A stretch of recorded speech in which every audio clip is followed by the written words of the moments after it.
Once someone asked the Buddha what happiness is and whether it's the same as pleasure.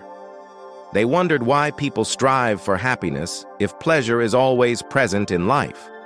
They pointed out that even though happiness might disappear when sadness comes, it returns once sadness fades away. They questioned what kind of happiness. The Buddha spoke of if pleasure is always available. The Buddha, while giving a sermon in a village, explained that life is filled with both pleasure and pain, much like a wheel. Sometimes a person experiences pleasure and other times they experience pain. They get trapped in a cycle where they chase pleasure, leading to pain. After finishing his sermon, a person stood up and asked the Buddha, if pleasure is not happiness, then what is? They described their life as happy, with a successful business, a loving spouse, peaceful family life, and well-behaved children. They couldn't understand what happiness could be if not pleasure. The Buddha smiled and said that the person wouldn't understand his answer at the moment. He explained that there's a right time to comprehend things, when one is in a position to grasp them. The person insisted they could understand anything, asserting their intelligence. The Buddha agreed to explain, using an analogy. He asked the person if they were thirsty and wanted water. The person replied that they had recently drunk water. The Buddha then offered them a whole container of water to drink. After drinking, the Buddha asked how the water tasted. The person said it tasted the same as before. The Buddha pointed out that it's because it's the same water they had before, yet they didn't call it nectar earlier. He questioned why they labeled it differently now. The person realized their mistake and agreed that the water was the same as before. They then asked how they could get the answer to their question. The Buddha instructed them to run around the village 200 times without stopping and then ask their question again. The person hesitated due to exhaustion from the heat and the vastness of the village. But eventually, they agreed. After completing the task, they returned to the Buddha utterly exhausted. However, they realized they still wanted an answer to their question.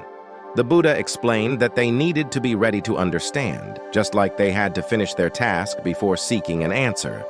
The person understood and stopped, ready to listen. The person said there is a difference between drinking water and experiencing it. They quoted Buddha saying, "Listen carefully and understand. We cannot truly understand anything until we are worthy of understanding it.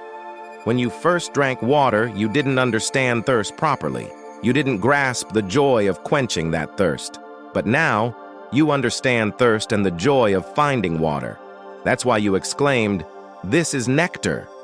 Similarly, until you are in the right state of mind, you won't understand joy." Someone agreed, saying, "You speak the truth, Buddha, but still, there must be some connection between happiness and joy." Buddha replied, "Just understand this. Happiness is the shadow of joy, like how a person's shadow or any object's shadow is created because of that person or object's presence. However, the shadow itself can never be the person.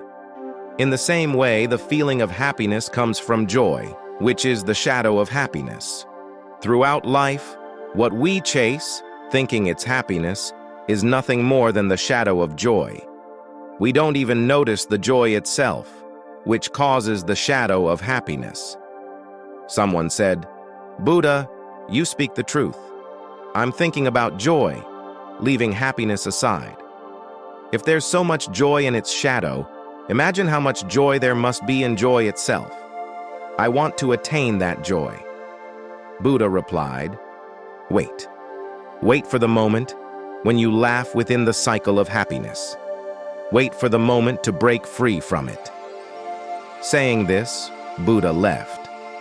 A year later, when Buddha returned to the village, that person ran to him, fell at his feet, and said, "Buddha, I've been waiting for you. The joy I was experiencing as happiness has left me. I am deeply saddened. There are only problems everywhere in life. Nothing seems right. I want that joy, the one whose shadow is happiness." He pondered. If happiness can bring such joy, what does joy bring? Buddha said, "What is joy? Now let me explain.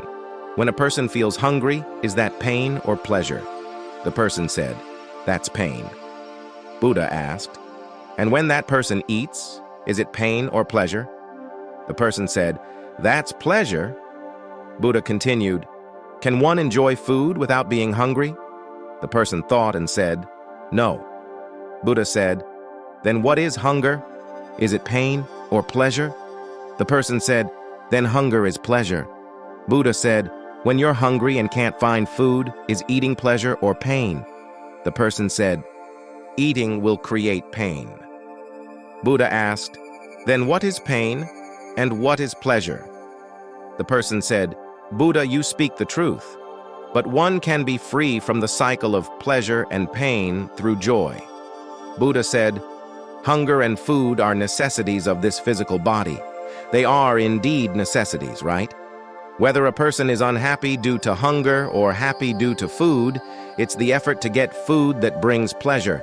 So the person who is caught up in the cycle of pleasure and pain without making an effort to understand that it's a vicious cycle and without realizing that there's a cycle in which they're trapped will never be free.